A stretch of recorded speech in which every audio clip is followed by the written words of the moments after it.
This is the Frank and Friends Show. Hi, I'm Frank Murphy. Hi, I'm Becca James, the girl with two first names. What a delight. So good to be here. I like to have you here in real life occasionally. I mean, not that we're not in real life when we're out Just filming. not on the road. Yeah. Like, nice. it's not a road show, it's a in-house show, quite literally. Because not only do we host the Carnes Fair, so the fair pageant. Yep. And then coming up will be the Carnes Christmas Parade. And then we did 2 events at the Tennessee Valley Fair. Yeah, we did that. And then we did the grand opening for Andy's Frozen Custard, too, the new Cedarbrook location. Oh. So it's been like all on the road this year. Yeah. Well, welcome. You're still allowed to come in, as we like to point out. And you're allowed to subscribe and like and share and tell all your friends about the Frank and Friends Show. We hope that maybe you'll purchase some of our high quality glassware, or maybe the jigsaw puzzle for Christmas. It looks like the signage behind me. I hope. The hoodie. Yeah. I've got my my charcoal looking whatever color it is. I've got it in blue. That's beautiful. Look I know, at you. It's so bright. I love it. And this is after a couple washings. No kidding. So yeah, it's got the big logo on the back, right? Yep. I love that you actually wear it around town, too. I do. Because that means 3 people, you, me, and Jere. It's cozy and it's super soft on the inside. It is. So that's really important to me. Yeah, I mean, they're not the cheapest hoodies in the world. I mean, they're going price, I guess, for a logo hoodie, but the quality... The quality is there. Is there. And that's important. Yeah. So get all that at frankandfriendshow.com/store. All right. So speaking of spending money... I've done that so much lately. We're fresh off Prime Days, Frank. That's a touchy subject. Well, let's talk about how you had to buy clothes. I was digging around to find a shirt that fit, but I want to get to this thing that's been eating at me for a while, and it's the vanilla gift card. And I hate to call them out by name, but fool me once, shame on you. Me? Fool me twice, shame on you, whatever it is. It's that one. Fool me once, shame on you. Fool me twice, shame on me. So I've been burned twice now. Oh. That's why I'm mentioning it. Remember, I think it was 2 years ago, maybe a year and a half ago, you and I did a gig together, and they very graciously gave us a thank you gift. So technically we were working for free, but they gave us a thank you gift. So it's very touchy. You can't, when it turns out to be this Visa gift card and it doesn't work, you can't exactly call the I remember this. The gift giver back and say, hey, you gave me an empty gift card.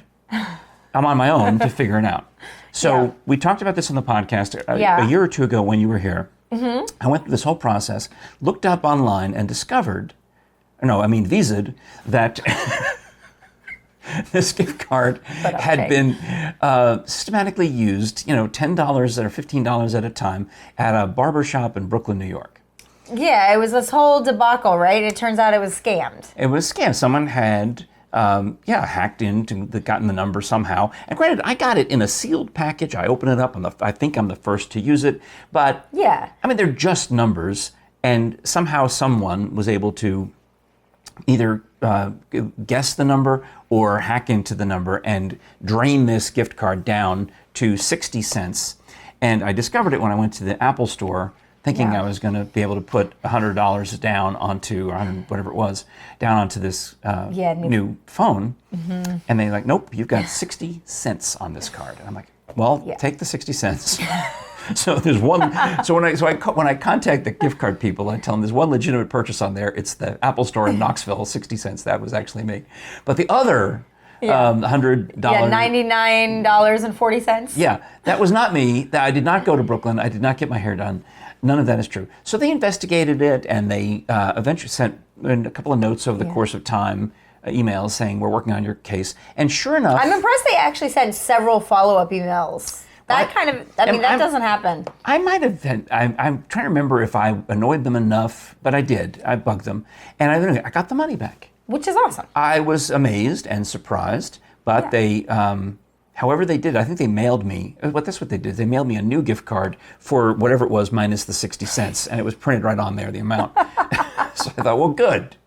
This is great. Now, jump forward another year or two later. So it was this past summer. Yeah. And we do a gig together. And once again, they didn't offer us money. Yeah, we don't charge when we do these things. We didn't, I would love to, I'd like to start charging. I think I would rather have a check, as it turns out. I would like to start charging for this. But a lot of times when I do a charity event, the charity's like, well, we can't afford to make that, we're trying to put on this gala, which is already costing them thousands of dollars. Yeah. They don't want to pay the MC. So I have a whole other soapbox about that. I know, I think they should, but they're already paying Cherokee Country Club and or the press room and or you're paying the events venue. You're paying for the food. You're paying for the decorations. It's an event cost. That one downtown, the Regus, is $4,000 a night. Yeah, and they rent that, then they rent the tables, then they rent the food, then buy the food. So $200, $300 for the MC wouldn't be that much. In fact, we don't even get that much. But one of the events, they gave me a $50 gift card for a restaurant. Jere and I used it, and we loved it. We had a delightful time. That's always nice. So this gig was a lot of work, a lot of prep, and we got a nice size gift card again. Okay. It was over $100, right? Yeah. Yes. Yeah. So this time I'm like, I'm not going to wait as long to spend it. I'm not going to let the people in Brooklyn hack into it. Because the other one I might have waited, Yeah, you might. I mean, you waited like almost a year, didn't you? I did. Yeah, so I was waiting to buy the phone. Because I have this superstition about the Visa gift cards that I have to clean them out in one swipe. I don't want to do a little bit and a little bit and a little bit. And that's where I'm wrong. I just admit it. You can quote me on that. That's where I was wrong. I mean, I feel like we need to rewind that back and hear that one more time. That's where I was wrong. I was wrong about trying to wipe out the gift card in one fell swoop because I go to Lowe's to buy chlorine. All right, and I've got this. Actually, I think you need to preface this story by saying it's for your pool. Oh, because buying $100-something worth of chlorine is a little sus. So I did go reeling up to the cash register with 3 cases, 18 bottles of chlorine. For the pool. Yeah, you need a lot of chlorine. So 18 bottles of chlorine. I've got to bring it up to the thing. And also, I threw in a Gerber daisy plant, which was marked down half price. So I come up to all the random extras. Well, look, my wife loves Gerber daisies. I've got some behind us. They're beautiful. They are beautiful. And they are perennial, so they'll come back next year. It's a great value. We have orange ones that are blooming right now because the weather's been so nice. And go Vols. So that too. I'm up to the cash register with my 18 bottles of chlorine and my 1 Gerber daisy marked down to $4. And I'm going to burn out the entire gift card. Plus, I am also then going to spend this Lowe's gift card that I have because I've calculated this is going to be $164. You sit there and Rain Man the situation? I've got a calculator. I don't have to Rain Man it. I put in the amount of the chlorine and add it up and add the tax. And anyway. So I know how much I'm going to... Feels like a lot of work. I know how much I'm spending on chlorine. Well, the hard part is lifting it, climbing deck into the back shelves, and realizing that all the ones on the top layer are coated in bird dew, because it's Lowe's. They have wild birds flying around the entire garden center, and so I have to move all the top boxes down and take ones from the middle of the pile, like I buy newspapers and magazines. Well, think of it like you're getting your workout while you're shopping. I did think of that. Except also you're bent at a 90-degree angle because the shelf, is... Yeah, you don't want to bump your head, and so now you're hurting your back trying to do all this. And I had just come from the chiropractor. I literally went from the chiropractor straight to the Lowe's, and I'm trying to do all this. Yep. I get up there, and I say, here we go, here's a gift card, and let's swipe it out. And they put the number, declined. And they put it in again, declined. They say, well, try running it as credit, hit the enter. Try running it as debit. I go online, and I show the guy, here's how much is on this card. It's fully loaded. So you actually logged in, so the money's there. Look at this. And he says, well, maybe if you try applying for a PIN. So I'm quickly applying for a PIN. Okay. And I got a PIN. And then I tried to run it as debit. Declined. It was declined. I mean, it was ridiculous because this one clerk was very patient with me. It was 5-6 times there. And he says, you have to go to customer service. So I wheel my 18 bottles of chlorine and my Gerber daisy inside Lowe's to the customer service. All right. Again, very lovely people who helped me. And we try again to run the thing for the full amount of the card. Credit, debit, it doesn't matter. So now I've got, I think it was up to 12 declines. At some point, do you like freeze the account? Like, well, that's like what locked out? That's what I'm assuming was about to happen, because you can see on the app that says the value, it says Lowe's Knoxville declined. No, Lowe's Knoxville declined. Lowe's Knoxville declined. And I'm showing them. I said, look, this is a minute ago. It's clearly there. There's clearly funds. So I've got true proof. Okay, so what happened? Well, I left the chlorine and the Gerbera. I said, I looked at how much. Sad daisy. I looked how much money I had. I said, well, I had a Lowe's gift card for $50. So I said, well, I'll take one case of chlorine, thank you, and leave the daisy, and I'll just leave. So I went home. Poor daisy. So I went home, and I said to Jere, I told all of this to my wife. Yeah. She says, well, and I'm texting you from the Lowe's. I recall this. But I don't know the follow up. Like, whatever happened? Did you ever get the money? I was saving it in case you ever came to do the podcast. Sorry, it's been a busy year, Frank. So it wasn't that long ago.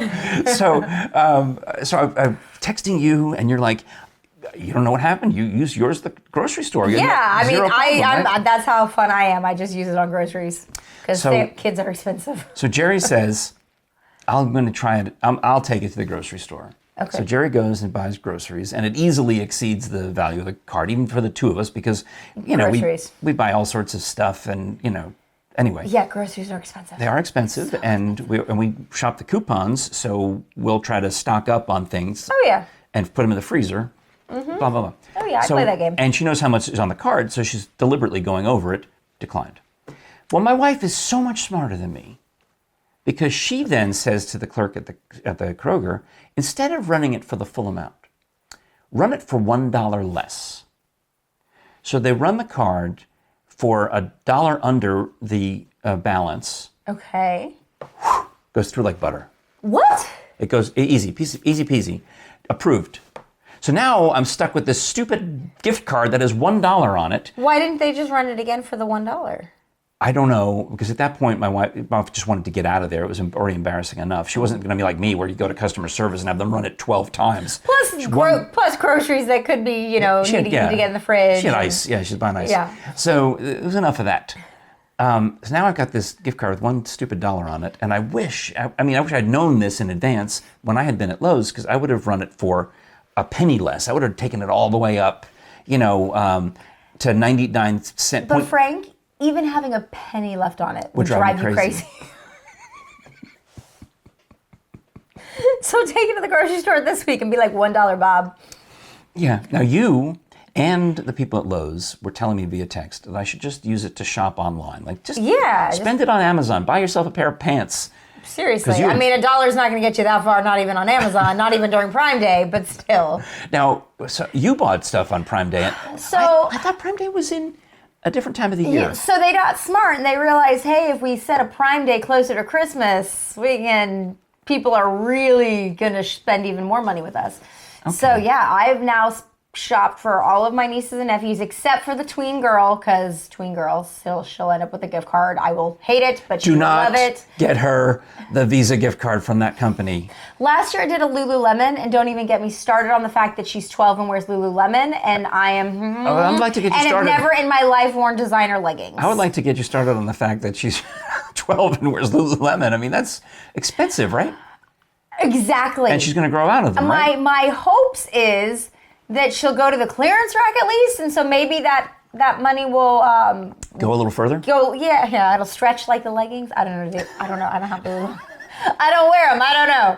But it was just like, you like pick up like something like a small accessory in there, like $75, and you're like, I shouldn't even touch that. A Netflix documentary about a company that sold leggings with a similar name it was not Lululemon. I had a bunch of them. It was a scam. It was like a pyramid scheme. It's one of those what they call MLMs. It was those multi-level marketing. Yeah. I don't know how. Look, it's a scam for all the people who believe they were going to become millionaires off of it. But if you treated it for what it was, a little bit of extra cash on the side, know. Don't try to build your empire. Exactly. Like, you're not going to get rich doing any MLM on Facebook. Select few who really know how to market and do it consistently. Yes, they can make money. But the average person, you're not making money. All right. Anyways, so I did that. But then also, I've come to this point in my life where I realize I'm not as heavy as I was. I'm not as skinny as I was either. And all of my closet is small and large, and I need to get to mediums in my life. It's like Goldilocks.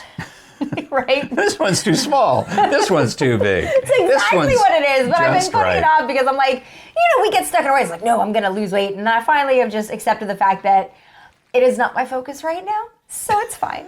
So I took myself jeans shopping, managed to find 3 pairs in an hour at Kohl's, which is a miracle. That's fantastic. And then while Prime Day shopping for kids' Christmas, I might have bought a few more things, but those might get returned. It depends, because I hate shopping online for clothes unless you know the brand, know the style, because it does, So half the stuff you buy online is going back. If it's I bought these shorts I bought online. I was taking a risk, but they turned out to be fine. I needed, for the summer, I needed to wear, I need concert attire apparently, because I work for an opera company now. Yeah, you gotta go be fancy. But I needed summer concert attire, which means I needed a short sleeve white shirt and black shorts. Because that's what you wear. They are short pants tuxedos?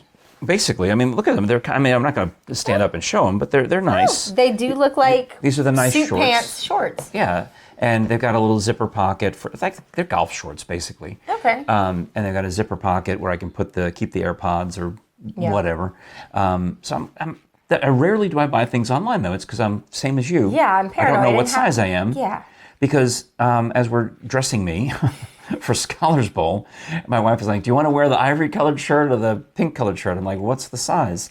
And they're different sizes because they're different brands. And like this one. Yeah, no brand is the same, which is also very frustrating. I dug this one out of the closet thinking I would be able to fit into it, but I realized it's a large, but I can't close the neck. Oh, well. But the extra large is too big. But it looks fine like that unless you have to wear a tie and a suit jacket. But I wouldn't. Yeah, and now I used to only wear button-down collars shirts. This is a little more detailed than I planned on getting into. But now I wear for ties. I wear the ones that have the collar stays in them. Yeah, because they look better on TV. Because I'm vain. I am so vain. You're so vain. That's how I know the song. Well, the people at Scholars Bowl literally sang that. The judges started singing that song. The kids on the show don't know what it is. No, they're like, huh? It's an old Carly Simon song that I believe is about Warren Beatty. Do you know why I know the song? Well, it's a famous song. Do you know how I know the song?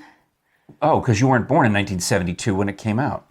No, how? Because there was an amazing rom-com called How to Lose a Guy in 10 Days. Yes. That they sing this song. I forget her name, but Matthew McConaughey's in it, and Goldie Hawn's daughter. Kate Hudson. Thank you. And which drove me crazy. So they are singing it at each, like hate singing it at each other. It's a great scene. But yes, that's why I know it. Kate Hudson's dad was the Hudson brothers. There's 3 of them. Who are the Hudson brothers? Oh, well, they had a short-lived variety show in the 70s on TV, and they are Kate Hudson's dad. Okay. I'm assuming, who knows? One of them? Maybe one of them, maybe 2 of them, I don't know. But it was the 70s, y'all. They were famous. We are going on such a tangent. So I do these wardrobe selfies because my wife, I lovingly refer to dear Jere as the wardrobe department because she makes the spreadsheet of She's so organized. Not only does she make the spreadsheet with the actual questions for the show, she makes another spreadsheet that says you're going to wear the blue jacket with the pink shirt. It doesn't sound like an actual combination. She schedules your wardrobe. And I had a pink shirt, pink tie, and a whatever color jacket went with that. And then one day I had, like a pinstripe shirt and a whatever. It's all there. Shirt, tie, jacket. Like one day I'd like her to just mess with you and like put something in that you don't actually own. Oh, that's funny. That would drive you crazy because you're like, where is it? Because you don't know. It's in the spreadsheet. You must have it. But the other part of it is that, I'll go upstairs when she's putting the wardrobe together. Yeah. She does it physically. She holds it up and so they're all on hangers. You are such a lucky man. I know. I don't know that I'd do that for my husband. I'd be like, no, that's your job. I'm busy. So I walk in there with these 3 jackets on hangers that have the correct ties and the correct pockets. And oh, wow. I know.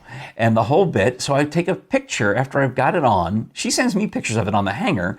I send her pictures of it with me actually wearing it.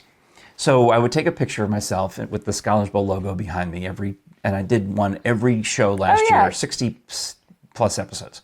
This year, I just, for whatever reason, on the first episode, I thought, because they were singing, that's why, they were singing at me, "You're So Vain." And I'm like, yes, I am. And I thought, well, I know what I'll do. I'll turn around, and I took a selfie where you could see the 8 students in the distance behind me, and they're all waving, and they seemed happy to be in the picture. Yeah. So different generation. They love being on camera. yeah. So for the 10 episodes we've recorded so far, I've done 10 of these selfies. Oh, I love that. In reverse direction. Involved. And now, we still, by the time this show is posted, we'll have done 9 more. Ooh. So it'll be up to, by the time you see this show, we'll have recorded at least 19 out of the 60 that we've got to do. So that was my You're So Vain bit, and with the clothes. Yeah. All right. Speaking of merchandise, I need to also tell you about a funeral. I have a funeral story to tell you.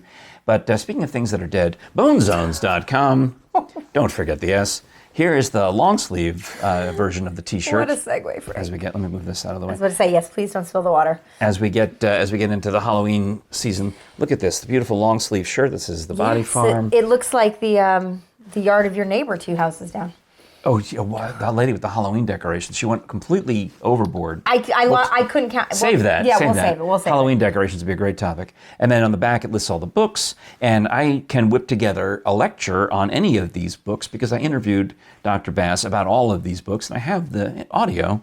So I went and spoke to the Rarity Bay Women's Club, and also in Von Orr. I've also spoken to the Von Orr Public Library Association and to the Kahiti Women's Club, all in Von Orr. I've done 3 talks in Von Orr. They like you in Von Orr. About the book Death's Acre, and all 3 of them indicated that a year later, when it comes back around, they might want me to come. I've got a cremation lecture that's ready to go based on book 5, The Devil's Bones, and it's fascinating stuff. And these, I'm not, it's going to sound rude, but when you say the folks in the retirement communities are very interested in death and cremation, they're very interested in cremation, death, and burial, and all of that. The fiction books are by Jefferson Bass, called starts with Carved in Bone, and there's I think 10 of those. And then the nonfiction books are by John Jefferson and Bill Bass, their real names, like Death's Acre, The History of the Body Farm. Another one that I love is Beyond the Body Farm, and I can whip together a lecture about any of the cases in that one too, like the Leona Patterson case where they misidentified the DNA results. They misread. It was early in DNA, so they made a mistake. Mm-hmm. And Dr. Bass is like, nope, my old-timey methods show that this is actually her. And of course, Dr. Bass was right. And they eventually figured out what they had done wrong in the DNA test. Wow. But it was very early on in the stages of like the reconstruction, taking the skull and putting the clay on it. Mm-hmm. Yeah, it was very early in that history of those cases, and it proved to be right. They made this sculpture. The artist, who had never seen anyone in the family, never seen a picture of Leona Patterson, basically made a sculpture of her based on the science of, this part of the face should be this thick, and this should be this thick, and the skull is like this shape. Oh, wow. I know, it's fantastic. That is so that's a whole lecture. The exhumation of the Big Bopper is a whole lecture. So you can hire me to do that and buy the autographed books and get the merch at bonezones.com. Yep. Don't forget the S. All right. So your neighbor has gone completely over the top. She went next level.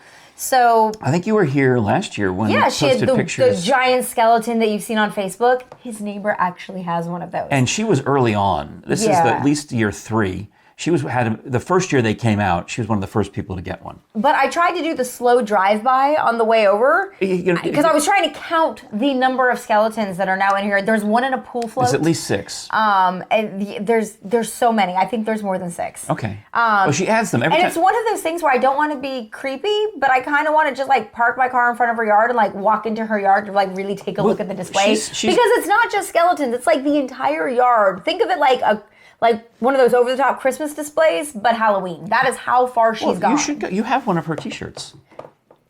You know our donut T-shirt from the Tennessee Valley Fair? Yeah. She made them. Oh, good. So I'll be a stalker. She's got a little side business where she makes merchandise and, design, like, I don't know, it's like an Etsy shop, except, she prints shirts and whatever with little funny, cute little slogans on them. Well. It's like memes, except they're physically, you hang them on your wall, Yeah. Like, it's October means this to me, and all that nonsense. But she's a very lovely woman. She used to work at the Tennessee Valley Fair. Oh. And so maybe I know her. I've told, it's possible. I've told stories about how when she bought that house, she wanted a pool, but the previous owners had filled in the pool with dirt. And so she put in an above ground pool.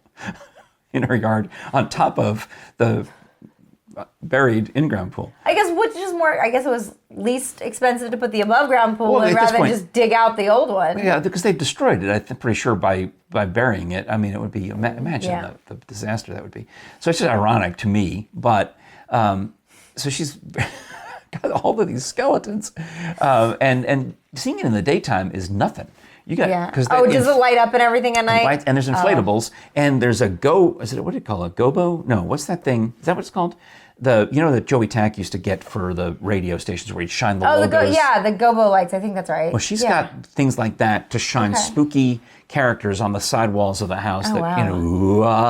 We don't have Halloween plans yet. We might come crash your house and take my kids trick or treating around here. Halloween spooks. That's fine. You're invited. I officially invite you. Thank you. You've been warned. It's fun times. Yeah, and I would love it. We have a Marvel family costume. I'm singing, you know the song Halloween Spooks? I'm probably have heard It's it. on the old Elvira CD that came out in the 80s, and we used to play it at WAVA. Yeah. And then when my friend Bean moved to California, he started playing it on K-Rock, and now is well known throughout all of California as the guy who plays the Halloween Spooks song. Oh, you put on the actual song, I'm probably like, yes, this I don't know. It's really a weird 50s scat jazz song by Lambert Hendrickson Ross. There's a lot of random things that I'll hear and be like, oh, yes, I've heard this. Okay. But can't tell you the name, I can't tell you the artist, but I'll have heard it. Well, Bean contacted me the other day. He was looking for cover versions of Halloween Spooks, and he couldn't find any. And I'm like, well, I'm known for my Googling abilities, so I will try. And of course, I found him fairly quickly, and he's like, oh, I didn't even think to look on some random site where indie artists post their music, hoping to get a download or two. And on one of them, in fact, it even says, this is a cover of a song I used to hear Kevin and Bean play on K-Rock, and I loved it. Oh, that's funny. So that is pretty cool. Yeah. So he's been using that as material on Cup of Tea in a Chat. Yeah. Well, I was thinking that the Bone Zones and now the Halloween Chat could get me into this funeral story that I have to tell you because the rest of my Frank and Friends friends wouldn't really get it to the same degree because you know everybody in the story. Oh, okay. So, all right. So get ready. Right. Here we go. Is it going to be like sad? Are you going to make me cry? I don't care. I mean, I don't know. Sorry. Sounded like a yes. Is that why there's tissues on the ground beneath our chair? Do you remember who had the show first? It was first. Yeah, she would cry. I'd make her cry all the time. Oh my gosh. And I had to always have tissues at the ready in case I made her cry. Okay. Yeah, that goes back 4 years. Yeah. So if you want to look that up, you can get the tissue, because I used to say, I think I probably made her cry once. So then anytime we got anywhere close to anything like that, I would pull out the box of tissues and say, are you going to cry? So it became for me a running joke. Gotcha. But it also became part of the standard podcast setup to always have tissues. Yes. So yes, we've got them down there if you need them. Thank you. All right. A little behind the scenes. So, remember Sam, who worked at the radio station? His dad passed away suddenly, and it was just, really sad. He had a heart attack while he was driving to work. I didn't know how it happened. I just the car runs off the road, hits a mailbox, and so it looks like a one-car accident, but he had already passed away at this point. It was very tragic, and he was like 70 or something like that. Yeah. So, but my wife and Sam's mother, aka Larry's widow, Mary, are very close friends. They were co-workers together, and they still go to lunch at least once a month. They're tight. Yeah, and I've met her before. Yeah, so they're tight. So Sam would talk about his parents, Mare and Lar. Yeah. Well, my wife, in fact, that's how Sam even got the job at the radio station. Oh, through you. Because nepotism. Yes. Well, kind of. When Bruce Patrick came to work at the radio station, he asked everyone in the room, all the remote techs, how they got hired there. Mm-hmm. What led you to the station? And like hot toddy says, well, I was at WUOT and I heard had an internship and it parlayed into this job. And it goes around the table, and Sam's like one of the last ones to go. And Sam says, well, Frank and my mom basically decided I should work here, so here I am. which is and true. And that's such a Sam answer. But it was also so true because I would hear about it like, oh, Sam needs somewhere where he can express himself artistically, and yeah, because he's an incredible artist, and he'll tell you that he's had ADHD. I said he should work in radio. Everyone in radio's got ADHD, and they're expressive artists, and it sounds like he would be perfect there, and he was. Yeah. So it was a great fit, and I'm happy and proud of him. So he's since gone on to do marketing and other things in other places, but so. I never knew that's how he got to start there. Yeah, so when Larry dies, I sent texts to you and to Bruce and to Miranda and Hot Toddy and a bunch of people. You're just name dropping a bunch of people from the former radio station we all worked at. But we all were friends with Sam. I said, here's when the funeral is. You should send a note, you should contact him, maybe even show up. Yeah. So we get there, and I happened to get there at the same time I saw Miranda, and I saw Joey Tack was there, and I talked to Joey a little bit, talked to Miranda a bit, and other people had already apparently come by earlier in the day. Fantastic. Yeah. Well, a few weeks later, maybe a couple of months later, my wife and Mary are going to have one of their monthly lunches or dinners, and Jere has arranged for us to have tickets to an event at church that evening. So she says, well, let's meet Mary. Let's get an extra ticket for Mary. Always, whenever possible, include Mary. Mary, we'll get 3 tickets. Would you like to come with us? Yeah. And this is a guy named, motivational speaker, Christian Catholic speaker named Chris Stefanik. Okay. So if you know who he is, you understand why the tickets would sell out and why you'd want to, make plans and get there early to get a good seat. Yeah. So now Mary also is never late, always early. I, on the other hand, am never early, sometimes late, sometimes barely on time. So she and Mary make plans to meet at, I think she told Mary 5:15, but told me 4:45, figuring that we'd both get there at 5 o'clock, which is what happened. And she was so mad because we got there at 5 o'clock, and Mary was still already there, and my wife's like, she's 20 minutes early. You're 15 minutes late. So it didn't work. It was supposed to be right on time. So at least it was probably closer. But Mary and I are talking, we're humoring her, and going through this whole thing. We're just at Arby's down the street from the church. And at one point, we actually can talk to Jere, like, well, what are we going to do now until the event starts? And my wife's like, well, we should get going. And we're like, why? And Jere's like, well, we met at 5 so that we could be at the church by 6 because the event starts at 6:30. I'm like, no, look at the ticket. It starts at 7. Oh. My wife had been in a weekly prayer group that leading up to this event, and they would meet at 6:30. Oh. So she thinks that all the meetings are at 6:30. It's in her calendar as 6:30. Gotcha. So, but we're just humoring her, and like, oh, now we've got this extra time. So I start asking about Larry's funeral because why wouldn't I? Okay, could find other topics, but sure. And Mary tells me, oh, did you hear Joey Tack's podcast about it? Like, I didn't know Joey Tack had a podcast.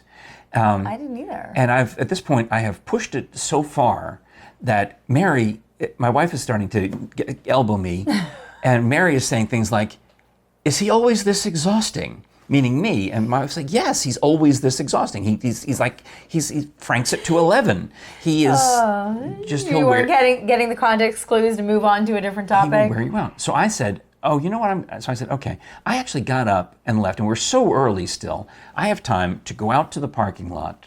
It was a nice day. And you listened to Joey's podcast. And I listened, and it turns out it's his morning show. Oh, okay. I was thinking it was something separate from his morning show. I thought so too, but Mary, okay. Because Mary has said that one of her daughters-in-law, not Sam's wife, but one of the other son's wives, had sent her Joey's podcast, and it looks like a podcast, sounds like a podcast, except it was lifted from the broadcast. Yeah.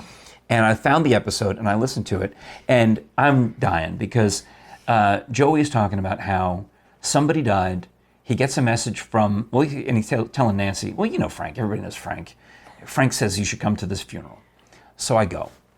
And he's standing there in line, and he realizes that he's standing behind TV's Mike Witcher. Okay. He's a weatherman, used to be on Channel 10. Yeah. Who had now left Channel 10 and is doing his own thing with East Tennessee weather. So, but Joey is too shy and too introverted to speak to Mike Witcher. He's never met Mike Witcher. Oh. You would think they had. Yeah, we've been in the same circles. And, and Joey's on radio, so maybe Mike doesn't know what Joey looks like. But I spy them across the church. What did you do, Frank? And I come over, it's a funeral, remember this. It's a funeral inside the main church with a huge line going up to the front where the altar is, and the cremains are in a box and the family's lined up. And Catholic churches are known for being more solemn anyway. Well, this is All Saints, though. It's kind of a little more chill than Sacred Heart. But all right, so I'm like, hey, you guys, look at that. Radio and TV standing right next to each other in line for the funeral. And they whip around, and Mike Witcher is more extroverted like me. So I'm playing to him, and he's digging it a little bit, and he's excited to meet Joey Tack because... Well, why wouldn't he? Yeah, everyone loves Joey Tack. He's a well-known radio personality in town.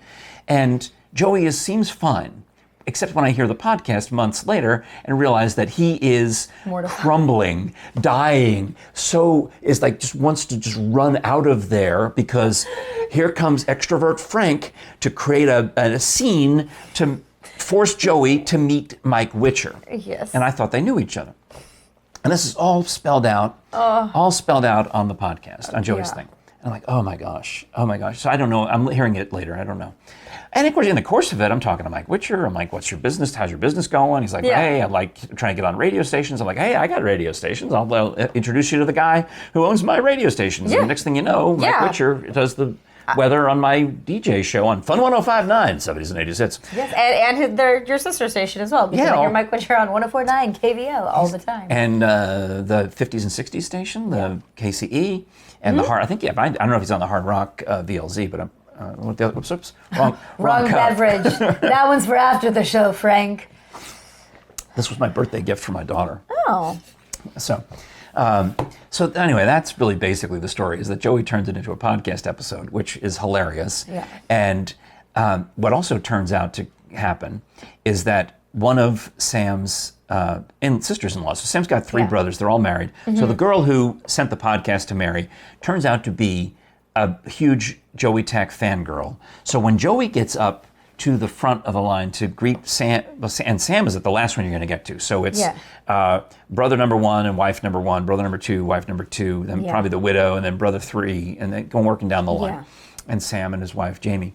Yeah. So whichever one of these girls it is so excited to meet Joey Tack.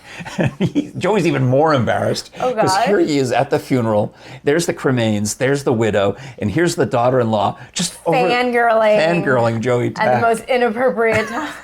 But it's it's a celebration of life. It was a beautiful, and we hadn't gotten to the actual funeral part yet because once all of that was done, then things get more somber, and we have an actual Catholic Mass and funeral, and then we all even drove over to the columbarium and watched them put Larry in the wall and close it up. Yeah, it was a lovely. It was all very beautiful. It was the preamble to it. Jere sang. Yeah, she was the whole bit. Yeah. So I actually have a kind of funny funeral story for you. Please! I love funeral stories. My grandpa passed away this year. Excuse me, so I'm gonna make myself cry because we were very close. I got tissues if it. So the funeral is in Arizona, so instead of bringing the whole families because logistics, it's just, my mom, my dad, my sister, and I, we all go out there.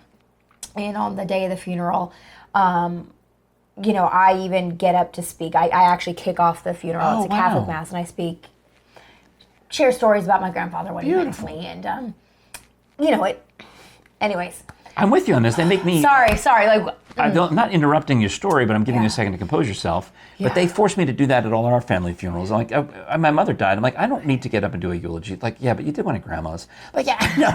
Well, it was one of those things where, like, you can speak, you don't want to speak. And I said, I'd really, like, I don't want to, but I also want to. Like, that moment where I'm like, I know I'm going to be... and you have good stories, and it means a lot to you. Yeah, so... But there was no, I'm such a planner. It was like, okay, let's plan how we're going to do this, whatever. It was literally just like, just let me know whenever. And so, people have come in. Oh, my grandpa's bocce ball friends are there because all the old men play bocce at the Catholic church. Anyways, so the family were in our section or whatever, and the priest comes up and he's like, all right, you ready to go? And I'm like, now? We're kicking this thing off.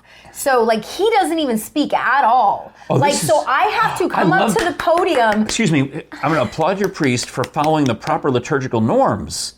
You're not supposed to do a eulogy in the context of the Mass. You should do it. This is perfect. But I do it expected before the an mess introduction starts. at least, and maybe that's the DJ in me. But it's it's like Ladies and gentlemen, coming to the stage, the girl with 2 first names, Becca James. But so I was very taken aback by like, oh, okay, so before I give the eulogy, I introduce myself. Good. I say like, I'm Yes. Rebecca. I'm his granddaughter. Full name. He gets the full name. I got the Rebecca treatment. But so I say Rebecca. Does Rebecca sound like Deborah? I guess maybe a little bit in a way. It depends how old you are and how many bocce balls you've been hitting the head with. So my aunt, my grandpa's daughter is Deborah. And so right when he's about, so I speak, one of my cousins speaks. And then he comes over to us or whatever. And, my aunt even asked him, is like, do you need a list of the names to, and he's like, no, I got it. So in this short time, I mean, we're talking maybe 10 minutes between me speaking, my cousin speaking, and the fact that I introduced my name. When he gets up to talk about the family, like, he calls me Deborah. So there's 2 Deborahs. Like, I was announced after, and he says our names so much throughout the ceremony. So now it's like in between tears every time. Like, he references, Deborah's his granddaughter, Deborah and Stacy. And I was just like, my family just keeps making eye contact and they're just kind of cracking up. And we're giving him a complex because it's not like we're going to correct him in the middle of the ceremony. And so, like, should have. And so then the joke afterwards is like, all right, your new name is Little Debbie. And I'm like, technically she's Little Debbie because my aunt is like 5 foot tall. She's skinny. She's, so. And Little Debbie's cakes are so good. And that joke, yes. Yes. So that's my funny funeral story. So like it was honestly the comic relief I needed during that entire ceremony. Good. But yeah, so I like it. That's my funny. Well, yeah. I'm with you on that. I understand the speaking at funerals. When I kind of realized I needed to speak at my mother's funeral. I knew it was in the back of my head, and I kept trying to get out of it. I kept trying to just not commit to it. But then my sisters both said, look, nobody else is going to do it. You need to do it. And I'm like, all right. So I did. I got up there, and it turned out fine. I mean, I wrote it out. I was about to say, I had my phone with my notes out. Not that I needed to look at them, because the moment in which I write them out, I now have them in my head. But, All right, kind of, yeah. That may be accurate. I might have, yes. Yeah. And but I had a couple of years prior. In fact, it's been 10 years now since since Jere's mom died. She was 90 years old. She died on Christmas Day while the radio station WETA is playing the Hallelujah Chorus. Aww. And Jere is there singing along with the Handel's Messiah. And her mom, Jere says, okay, I'm leaving now, Mom. And then her mom died like a minute later. So Jere had to turn around and come back. Oh. So it was a beautiful. It was a beautiful. You pray for a beautiful moment. death. Yeah. So then, and this huge family. Jere's got multiple brothers and sisters. Yeah. In fact, her brother Joe left the Catholic Church to become a missionary in some other Protestant church, and he's actually a preacher. So I'm thinking, any one of these people can get up and make remarks, right? Yeah. And the family decides that I have to do it. I'm like, what? So that's kind of where I'm kind of in that. So I hope nobody in the family dies anytime soon, because I'm really not ready to. I'll get up in there. I'll read from the the New Testament bit. I'll do that. See, that didn't feel right, because you can read a like that do a reading. Yeah, and I was just like, that's reading? That's. I did one for my cousin when he died. He was in 9/11. But that just didn't feel authentic to me and my grandpa's relationship. So instead, I talked about how I loved Dr. Pepper growing up, and he. In fact, I even referenced this story like shortly before he passed away when we were doing the Fairest of the Fair pageant, and I talked about the Dr. Pepper song. Oh, like it was literally like a week or so later that he passed after that, and I was just like, and he. So I haven't seen you since then. No, well, you saw me at the fair, but we were doing fair things, and okay, and we had Little Debbie cakes. Yeah, we did. So somehow that didn't come up. Yeah, so so I talked about that, and just all of our little inside jokes that we developed over the years. Oh, that's stuff sweet. Like that. So that was important to me to talk about the stuff, like the part of our relationship that probably the rest of the family wasn't as aware of, because we were really close. Yeah. So okay. Well, we can either end the show there, or I can tell you one other little family story. Okay, make me laugh. And this is my daughter was doing something, at her job. She works at a city government up in Northern Virginia, HR, and she so either that or maybe it was one of the events at the kids' school. Mm-hmm. But she's encountering some woman in the course of it, and this woman wants to know more about Megan. She's, Megan, I want to know more about you. And remember, this is out Washington, D.C. suburbs. Okay, and this is a random person? It's someone she was meeting professionally, I think, but for the first, for the first time. So she's meeting someone in a professional setting, and the woman wants to get to know Megan better. She says, Megan, tell me, do you come from a political family or from a media family?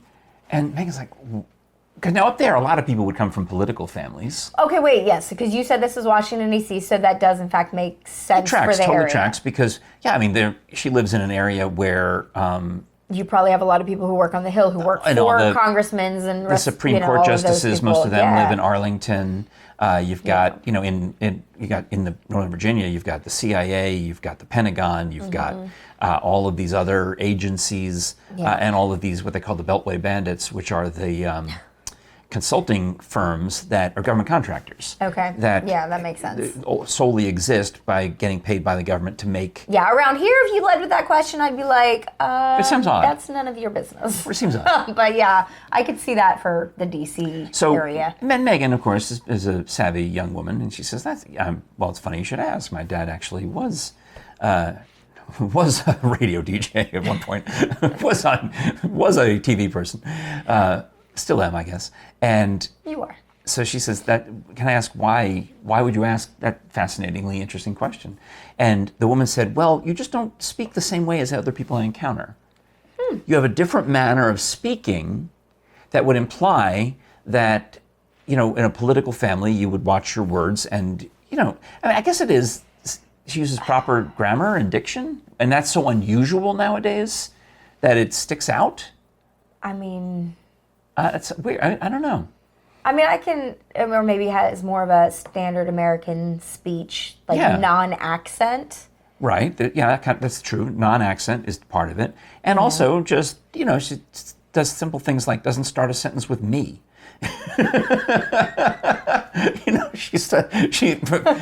I don't encounter many people who start a sentence with me, though. I told you I wrote a question for Scholars Bowl about you and me, right? No, what? I think I sent you a picture of it last year. Yeah, I wrote a question. I said, correct the error in this sentence. Rachel gave the donuts to me and Becca. And it should be Becca and I. Becca and me. Oh, what? Yeah, because the object of the sentence is me, the subject of the sentence is I. So I put several versions of that. Well, clearly no one would wonder if I came from a media family. So I put several versions of those sentences to make them put the I and the me, use the correct usage of either I or me, and put it in the right point in the sentence. Okay. And that's that's a tell. So Megan never says it that way because she never heard it that way growing up. She doesn't even know that. Okay. And those kids of hers are going to learn it the right way too. You can only hope. Well, you've seen Artie and the rest of them. Yeah, they're the masters of working the Amazon Alexa, and they know exactly how to precisely say whatever it is that they need it to do. Oh yeah, kids and technology. It's amazing to watch, and also a little terrifying. My phone rings, and it says it's Megan calling, but it's the kids. They have figured out how to get the Amazon Alexa to call me. Aww. What did they ask you for? Just to say hi. Aww. I said, how did you work it? He says, well, I told him my phone number when he was here, and he's memorized it. So he just has it. He tells it the 10 digits to call, and it just calls me. That's also impressive that he remembers your phone number, because who memorizes phone numbers anymore? Well, they used to try to get it to call their dad, right? Yeah. But the problem is when they would want to call their own dad, it would be lit under Megan's phone book, so it would call me. But they can't. It's hard for them to remember that because I'm not dad. I'm grandpa. Yeah. So they can't. And you're certainly not Frank. Right. So they can't get it to call grandpa. So he just uses my 10-digit phone number to call me. Smart. It works. They're very precise children. All right. Well, let's got to wrap this one because my wife and I are having a date today after this. Ooh.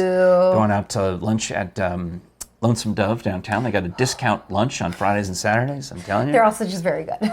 I know, but you should. I'm serious. No one knows about this. We were the only people in the restaurant the last time we went. How discount? Because they're also very pricey. Okay, sandwiches, a burger for $14. Oh, that's not bad. Yeah. What about like the steaks? Well, it's a very limited menu. You can get a massive slab of prime rib that's good enough to feed 2 people for $20. Oh, that's not bad. And that's the most expensive thing on the lunch menu is $20. Okay. Most of it's 14 or 16.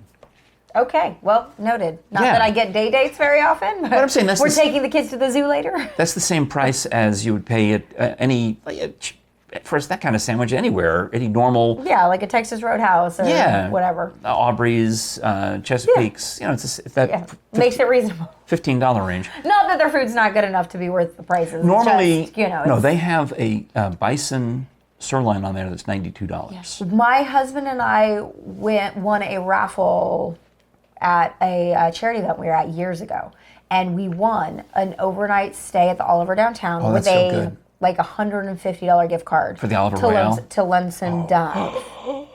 So you got appetizers? We ate so much. We literally walked around Market Square for an hour afterwards. We were so full. We got appetizers. We got drinks. We each got an entree with sides, and we got dessert. I think we actually got 2 appetizers because we were like, well, we're not coming back, so we got to spend it all at once, just like that vanilla gift card. And, like I said, the after dinner was the walk to walk it all off. I'm with you. In the previous episode, I was telling Whitney how Jere and I had a $50 gift card for Stir. Mm-hmm. And we blew the whole thing on this appetizer that cost $48. That's why I haven't been there, because when you look at the prices, you're like, oh. And Whitney looks at me and says, that's pretty bougie. And she's right. I mean, there's a dozen oysters and a mound of raw tuna, salmon, and cooked shrimp. Oh, it is bougie, but it was good. As long as you enjoyed it. It was good. Now, you want to save some money? Maybe try a free 30-day trial of Audible. Go to audibletrial.com/FrankandFriendsShow. Get a free MP3 download every month. Well, first month it'd be free, otherwise it's part of your premium membership. Yep. But completely try out premium for 30 days, and then it will automatically renew, or you decide, and meanwhile, you're an Audible person, right? Yep. So you can listen to all of the new audiobooks that come out, podcasts, custom entertainment, all that stuff. Go to audibletrial.com/FrankandFriendsShow. And check out merch for the Christmas season coming up. In fact, Becca actually bought herself that blue sweatshirt over there that is beautiful. It's cozy. And I'm thinking about getting my dad a coffee mug for a stocking stuffer. Show that again, the blue one, because I don't get to show the blue one. Bruce Patrick also bought, I think, a similar one to that. So this is the blue one. But he may have gotten the one without the zipper. You got the zipper hoodie, right? Yes, I don't like to have to mess up my hair. I understand that. And this is of course the beach towel / pool towel / shower towel, bath towel, depending on what time of year it is. And I decided I had the zipper hoodie. I thought those were like sweatpants the first time you went to go grab them. I think we used to have... do they have sweatpants? We had some kind of pants, but I took them off. I think I might have taken them off because they were...